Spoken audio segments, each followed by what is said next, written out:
Éditeur, journaliste, diplomate, sa vie est un véritable roman, grand prix du roman justement de l'Académie française et membre aujourd'hui de l'Académie française. Daniel Rondeau est avec moi. Bonjour Daniel. Bonjour Patrick. Alors on va parler du système de l'argent, ce nouveau roman absolument incroyable, mais c'est vrai que d'abord j'ai devant moi quelqu'un qui a le Liban, j'allais presque dire le Liban qui coule dans ses veines. Je veux dire en mon nom et en notre nom à tous, à la fois mon affection et notre admiration.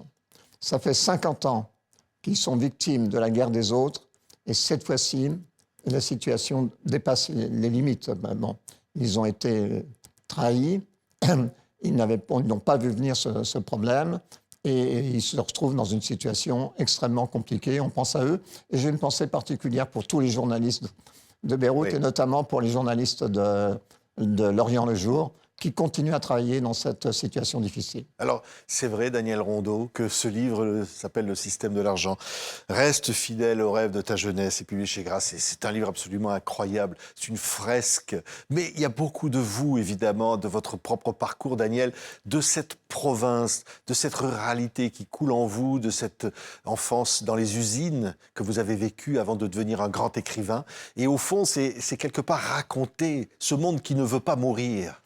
En fait, ce roman, je l'ai construit comme un roman sur l'engagement. Vous avez parlé de l'usine. Moi, quand j'avais 20 ans, j'étais un jeune militant révolutionnaire, très engagé. Je suis parti travailler en usine. Donc, c'est un livre sur l'engagement. Qu'est-ce qu'on fait de sa vie quand on a respiré à 20 ans l'oxygène de l'absolu? Mais c'est aussi un livre sur l'effacement du peuple et de nos frontières et sur tous les dégâts d'un monde sans idéal et qui s'en fait gloire, et qui est livré à des élites entre guillemets, globalisées, qui ne pensent qu'à l'argent.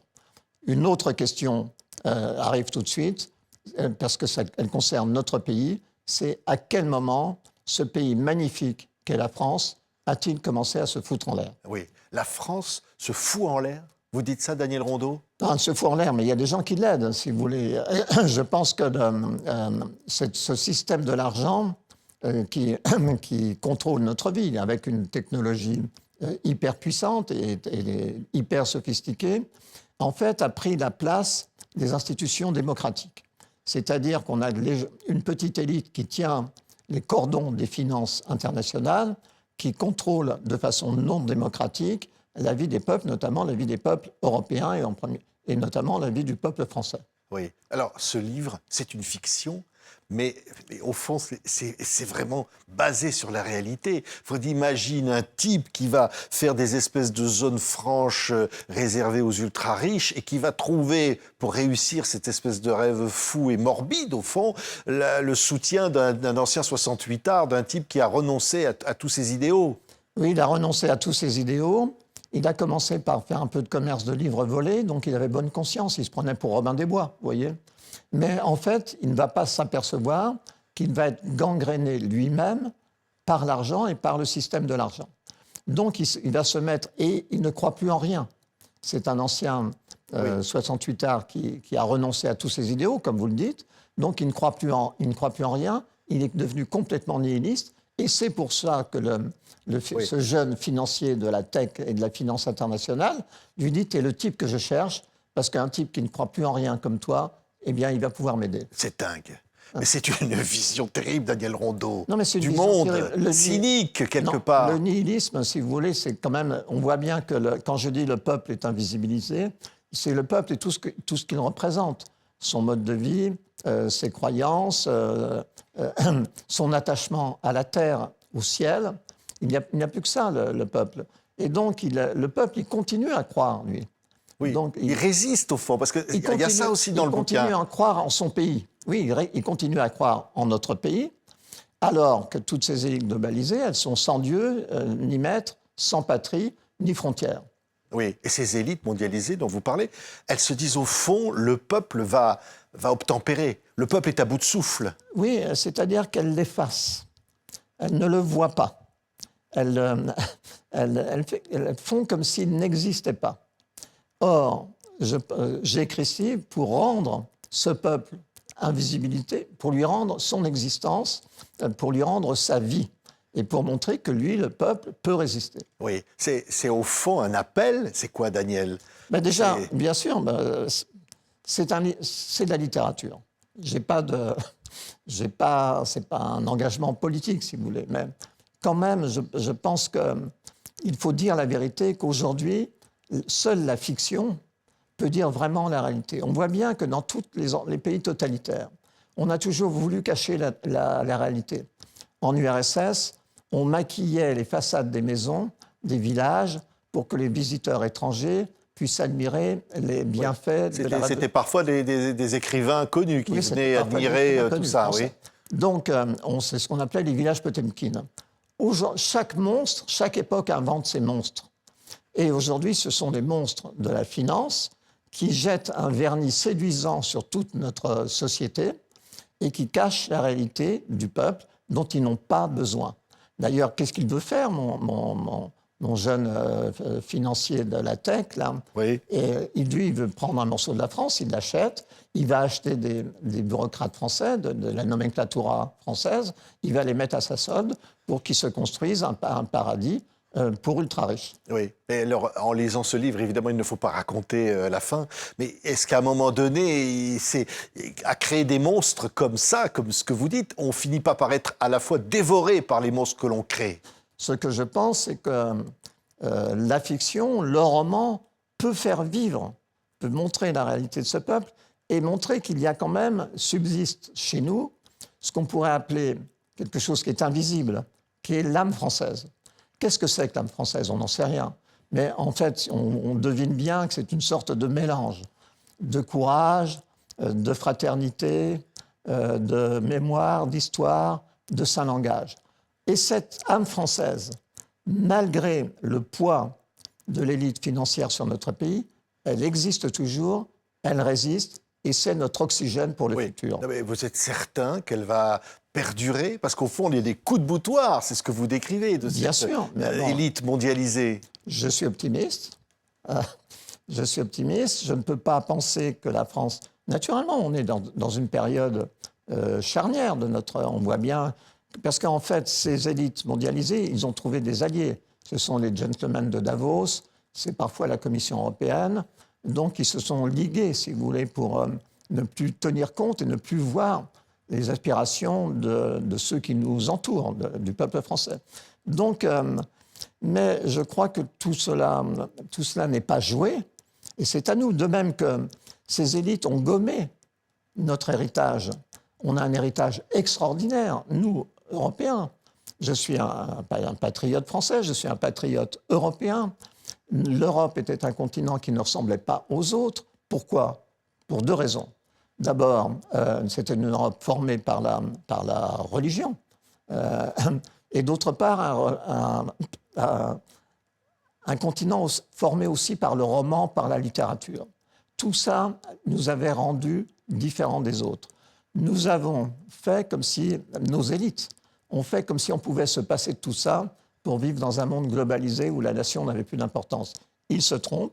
Je crois que nous avons vraiment besoin de notre passé, de notre littérature, du roman, pour continuer à exister. Mais quand même, et encore une fois, je ne décrirai pas ce qui se passe dans ce livre, on se dit, ça va peut-être aussi ça va passer par des moments difficiles, tout ça, parce qu'au fond, ça peut mal finir, cette lutte entre ces deux systèmes. Si on est optimiste comme je le suis, nous passerons par des moments difficiles, mais ça peut bien finir.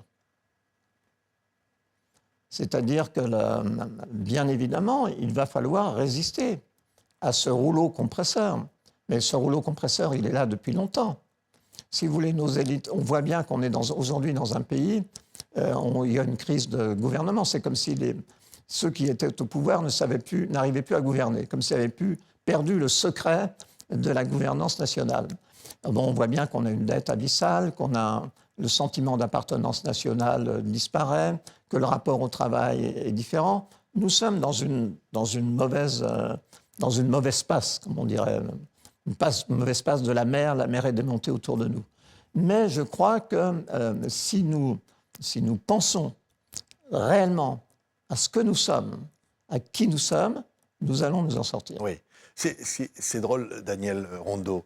Vous êtes là, académicien, prestigieux, et je disais effectivement, vous venez de l'usine, du monde de l'usine. C'est la littérature qui vous a fait, au fond. Non, mais l'usine, c'était un choix politique. Je fais des études de droit, je deviens révolutionnaire, et je décide de rompre avec une sorte de gauchisme à la Jean-Luc Godard, et pour faire les choses sérieusement et aller partager la vie des ouvriers, la vie des plus pauvres. C'est-à-dire, c'était pour moi, j'étais pas seul, nous étions plusieurs centaines. C'était pour moi une sorte, c'est pour moi toujours, c'était une aventure politique et spirituelle très importante. Là, j'ai appris ce qu'est la fraternité. J'ai appris à m'entendre avec tous les gens de mon chantier. Ensuite, quand nous mettons la clé sous le paillasson de la Révolution, qu'est-ce qu'on fait quand on, comme je l'ai dit tout à l'heure, qu'est-ce qu'on fait quand on a respiré cet oxygène? C'est ce que dit quand il revient de Lépante. Vous savez, il faut bien revenir des croisades. Il y a une grande bataille sur mer, c'est la dernière bataille contre les Ottomans, et là, Cervantes perd un bras, c'est le manchot de Lépante, et il revient des croisades. Qu'est-ce qu'on fait quand on vient des croisades? Est-ce qu'on s'intéresse au sexe? Est-ce qu'on s'intéresse au pouvoir? Est-ce qu'on fait de l'argent? Est-ce qu'on s'inscrit au Rotary, aux Travelers? Je ne sais pas. Qu'est-ce que dit Cervantes? Il dit « Je me suis consacré à un don que j'ai reçu de Dieu et qui s'appelle la littérature. » J'ai fait la même chose. Sortant de l'usine, voyant que l'épée de justice idéale que nous pensions avoir en nos mains n'existait pas, j'ai décidé que si je ne pouvais pas changer le monde, j'allais passer ma vie à le raconter. J'ai commencé à me construire une petite arche de papier que livre après livre, j'ai augmenté et je navigue toujours sur cette arche et je raconte le monde tel que je le vois pour essayer de dire sa vérité parce que je crois que la littérature a un rapport très particulier avec la vérité intime des gens. Oui. Mais quand je vous vois, Daniel Rondeau, je ne peux pas ne pas penser à un autre personnage, Johnny Hallyday. Parce que c'est vrai, vous avez écrit, et on peut raconter en un mot, avant d'en arriver là, comment la rencontre a eu lieu, vous aviez écrit un texte un jour où vous prêtiez à Johnny des mots de littérature, des mots de grand écrivain. Et Johnny a été extrêmement touché à ce moment-là, au fond, que vous lui donniez cette onction de dire non, toi qui es méprisé par l'intelligentsia, toi Johnny Hallyday, tu n'es pas ça. Et Johnny en a été touché. Bien sûr, mais je n'ai pas prêté des mots de littérature à Johnny. Ce sont les mots de Johnny, quand j'utilise ces phrases, ce sont les mots de Johnny. Johnny était un personnage très mystérieux, à la fois solaire, à la fois très sombre, mais il avait, si vous voulez, sa vie tout entière décrit une sorte de courbe poétique. C'est une flèche poétique qui traverse notre pays pendant plus de 50 ans. Et il commence par se rouler par terre. Bon. Mais il avait un rapport avec les mots. Or, un certain nombre de ses chansons, qui sont d'ailleurs très belles, je pense à certaines des chansons de Philippe Labro notamment, mais je cite une. Dans mon livre, il y a à deux reprises un extrait d'une chanson de Johnny que je n'ai pas mis en ital pour voir si les vrais fans de Johnny allaient la faire. Donc, mais les gens, les Français, qui n'avaient aucun rapport avec la littérature, qui n'avaient aucun rapport avec la poésie, avec les mots, leur seul rapport, c'était la présence lumineuse de Johnny et les mots de ses chansons. Oui. Donc, il leur a beaucoup donné et les Français lui ont beaucoup rendu. Mais Daniel, vous avez prononcé des mots au moment de ses obsèques pour Johnny. Oui. Ça a été dur à écrire ces mots, à la demande de la famille, d'être celui qui allait parler à la Madeleine pour lui. Ce n'était pas dur, j'ai laissé parler mon cœur. Et d'ailleurs, j'ai dit, c'était une anticipation de ce livre, Le système de l'argent, parce qu'il y avait 3 présidents de la République qui étaient sur la gauche avec le Premier ministre. Et je me suis tourné vers les 3 présidents qui étaient là, et je leur ai dit, c'est le même cœur français qui pleure. Dans les friches de la France abandonnée et dans les donjons de l'establishment. Oui, c'est incroyable. Oui, c'était... Oui. Donc, d'une certaine façon, j'annonçais le système de l'argent. Mais c'était ça, Johnny. C'était la France du peuple.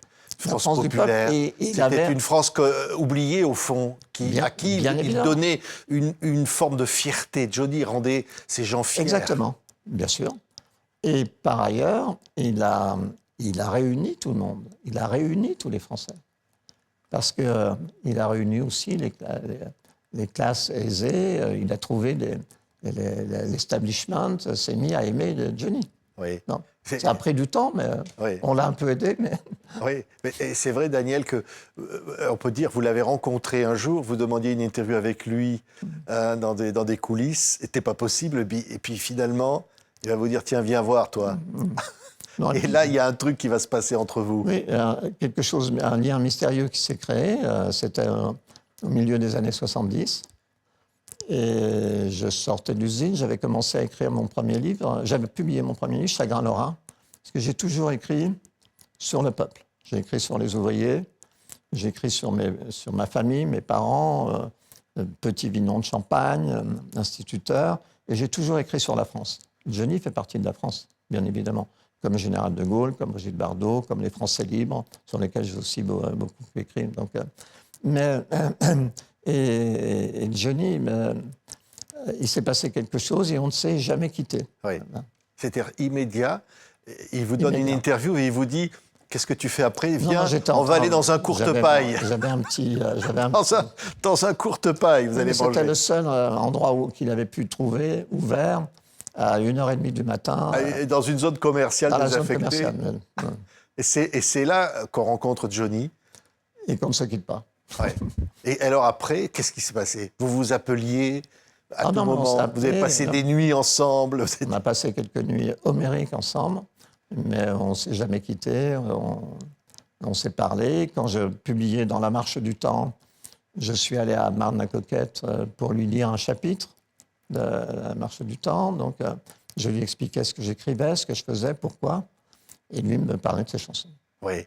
Dans les moments de confidence, il y avait des choses qu'on peut dire de ce que pouvait dire Johnny quand il était seul avec vous. Il y avait des fêlures en lui qui ressortaient de sa famille, de son enfance. Non, pas spécialement.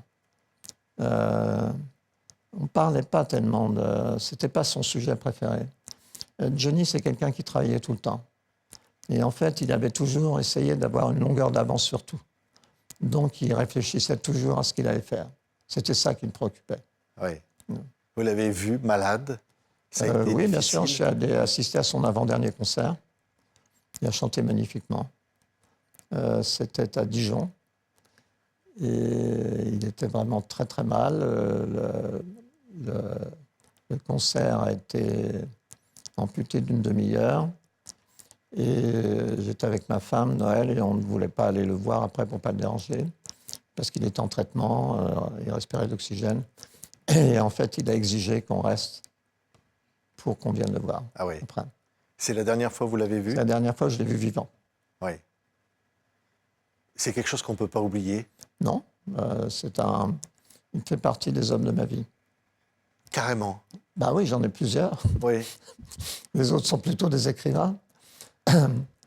Mario Vargas Llosa, mais Alberto Moravia, Georges Navel, qui est un écrivain justement du peuple, qui a écrit de très beaux textes. Mais non, il a compté dans ma vie. Il fait partie des gens, mon éditeur allemand, Revolt, qui m'a fortement poussé à écrire, à continuer. Voilà, j'ai vraiment une dizaine de rencontres qui ont compté pour moi. Oui. Et qui sont inoubliables. Et ça sera pour mon prochain livre. Oui. Daniel Rondeau. Daniel, le système de l'argent, ce roman. Oui, il y a le sous-titre, c'est « Reste fidèle au rêve de ta jeunesse ». Ça, c'est un but dans la vie, ça. Il faut se débrouiller. Quand on a fait le bilan de ses rêves, il ne faut pas renoncer à l'enthousiasme. Voilà. Bien sûr, il faut être dupe de rien. Il faut être dépolitiqué, peut-être, comme disait Baudelaire. Ou comme Roger Vaillant disait, il faut être désintéressé. Mais il faut garder l'enthousiasme. Donc, on ne croit pas forcément aux mêmes idées, parce qu'on a vu la faillite de certaines de ces idées. Mais il faut croire en la sincérité et c'est quelque chose, et en la vérité. C'est les deux choses fondamentales. C'est la vérité qui doit nous guider. Oui. Et la vérité passe par la littérature. La vérité passe par la littérature. Daniel Rondeau de l'Académie française. Le système de l'argent reste fidèle au rêve de ta jeunesse, et chez Grasset. C'est un livre absolument formidable. Merci beaucoup, Daniel. C'est moi qui vous remercie infiniment.